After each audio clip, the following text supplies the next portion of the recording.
है और आज हम लोग पाठ पढ़ेंगे कबीरदास। पहला पाठ है काव्यखंड से कबीरदास।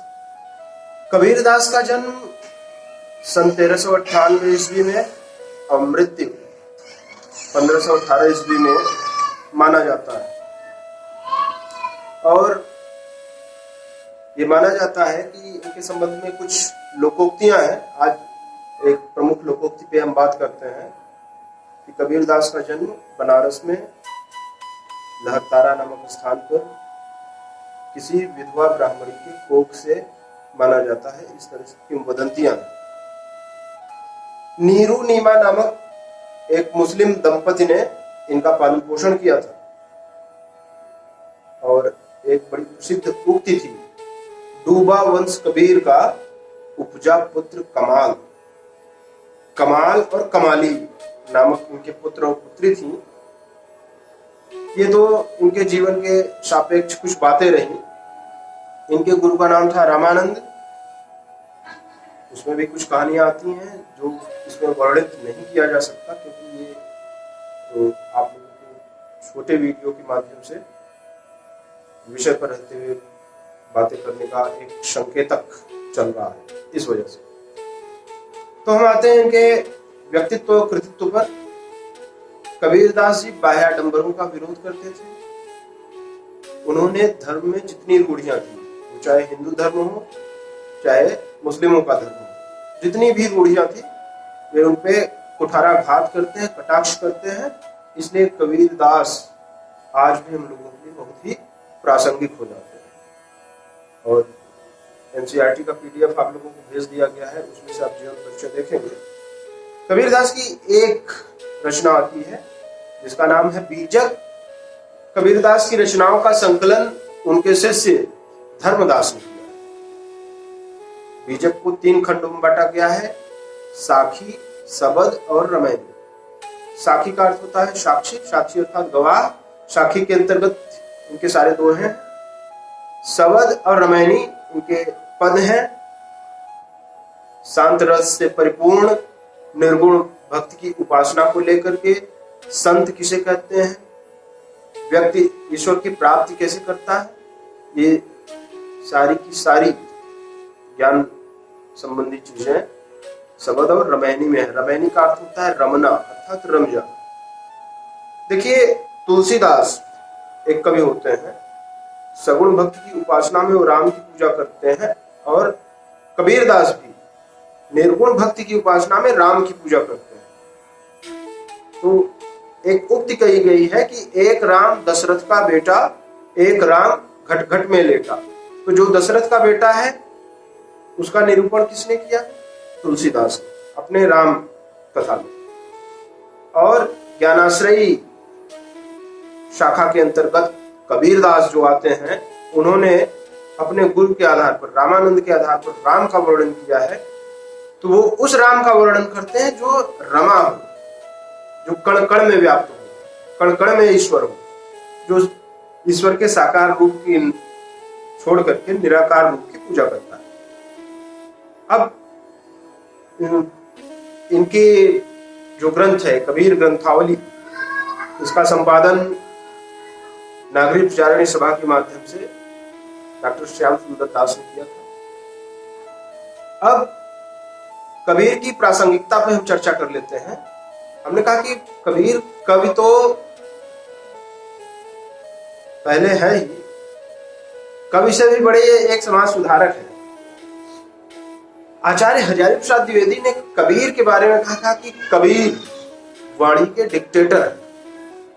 वास्तव में कबीर ने जिस ओजपूर्ण शैली के साथ, जिस पचमेल भाषा के साथ अपनी बातों को मजबूती के साथ रखा है, ऐसे कवि मिलने बड़े दुष्कर होते हैं, या यूं कहिए कि ऐसे समाज सुधारक, धर्मावलंबी कवि मिलने बहुत ही दुष्कर और दुर्लभ होते हैं। और भावातिरेक की भाव को छोड़ करके अगर हम लोग ये देखें कि कबीरदास आज क्यों प्रासंगिक है, तो कबीर के मूल्यांकन का सबसे बड़ा विषय वस्तु होगा जिसपे हम चर्चा करना चाहते हैं। कि आज भी कबीर क्यों प्रासंगिक है। देखिए, कबीर अहिंसा में विश्वास रखते थे। अपने दोहों के माध्यम से उन्होंने मनुष्यों को चिताया है, बकरी पाती खात है ताकि गाढ़ी खाल, और जो नर बकरी खात है तेकर कौन हवाल। कि बकरी पत्ती खाती है और लोग बकरी को खा जाते हैं, तो समझ लीजिए जो बकरी खाते हैं उनका ईश्वर क्या करेगा। इसके माध्यम से वे अहिंसा पर बल देते हैं। दूसरी बात, उन्होंने हिंदू मुस्लिम की एकता के लिए विशेष बल दिया है और दोनों की रूढ़ियों पर जम करके कुठाराघात किया है। हिंदुओं को वो लिखते हैं कि हिंदू आपन करे बड़ाई गागर छुअन न दें, और वैश्या के पायंतर सोए ये देखा हिंदू आई। अस्पृश्यता को लेकर के हिंदू धर्म में वो कहते हैं कि हिंदू क्या है, अपनी बड़ाई करते हैं, गगरी नहीं छूने देते और वैश्या के पांव तक लेट जाते हैं। तो दूसरी तरफ मुस्लिमों को कहते हैं मुसलमान के पीर औलिया मुर्गी मुर्गा खाई और खारा केरी बेटी ब्याह घर में करें सगाई। कि मुसलमानों को मैं क्या कहूं, वो पीर औलिया उनके जो हैं सब मुर्गी मुर्गा खाते हैं और खाला क्या ही बेटी ब्याह करके घर में ही सगाई कर देते हैं। फिर हिंदुओं की तरफ आते हैं, कहते हैं पाहन पूजे हर मिलय और तमय पूजू पहाड़, घर की चकिया का है न पूजू जाका पी सिखाए संसार। पत्थर को पूजने से अगर हरि मिल जाए तब तो मैं पूरे पहाड़ को पूज दूं। उससे बढ़िया तो घर की चक्की है जिससे जो आटा पीसा जाता है तो लोगों का पेट भरता है।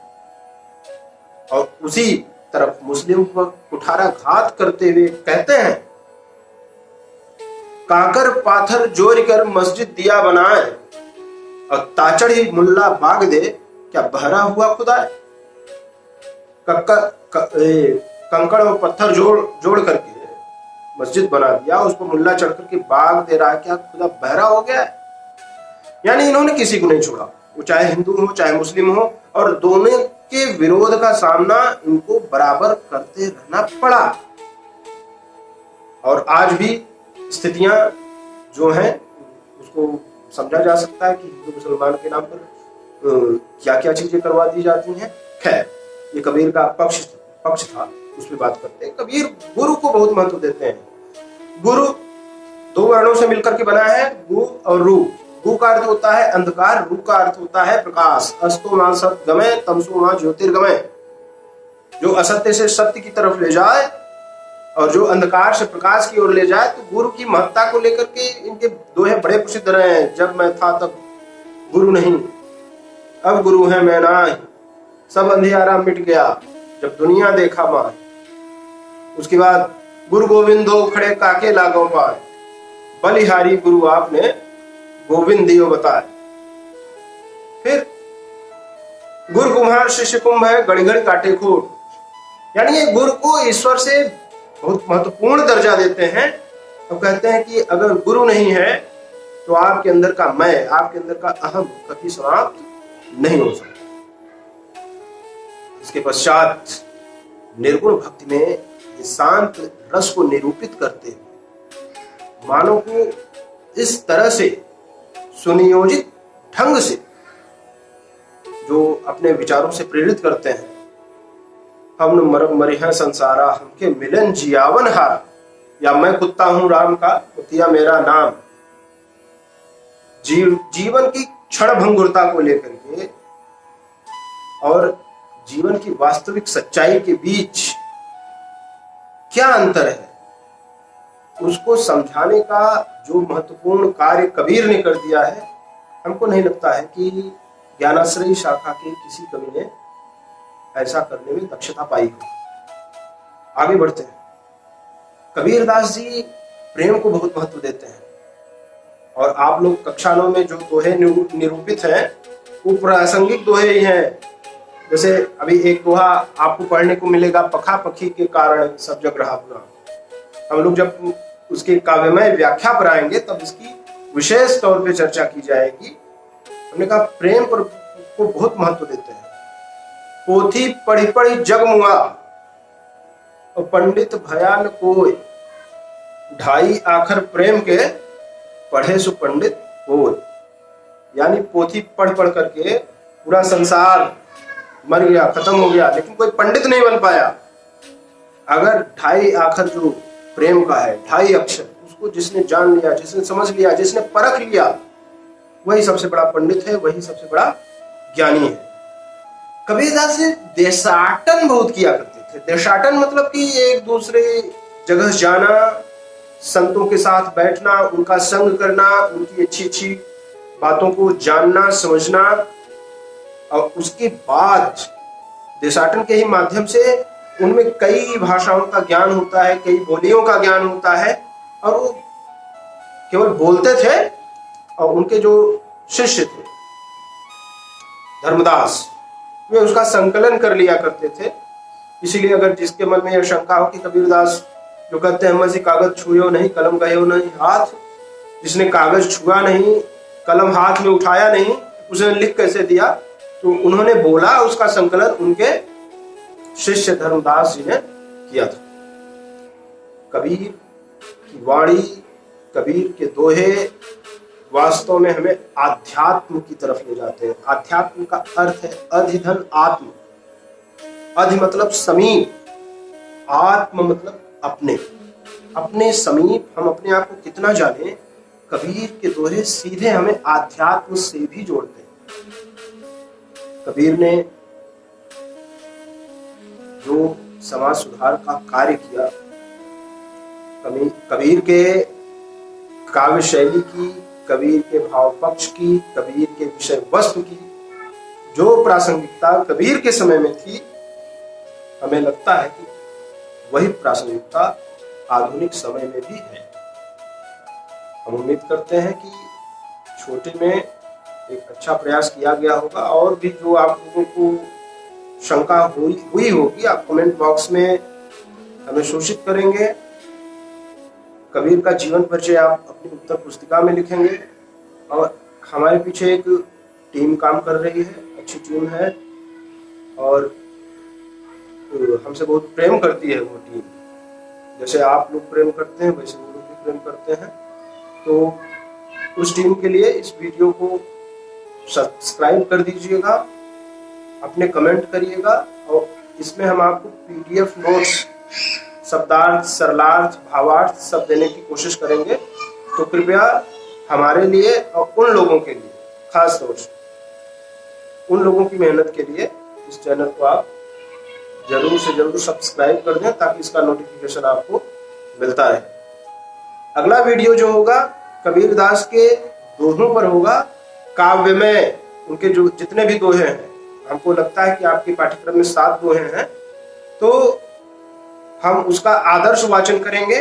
अगला वीडियो उनके दोहे पे होगा, उसके बाद हम लोग दोहे की व्याख्या पर आएंगे। तब तक के लिए आप लोगों को फिर से शुभकामनाएं कि आप लोग अच्छे ढंग से अपनी तैयारी कर रहे हैं लॉकडाउन में भी, और अगले वीडियो के साथ फिर मिलेंगे। धन्यवाद। जय हिंद, जय भारत।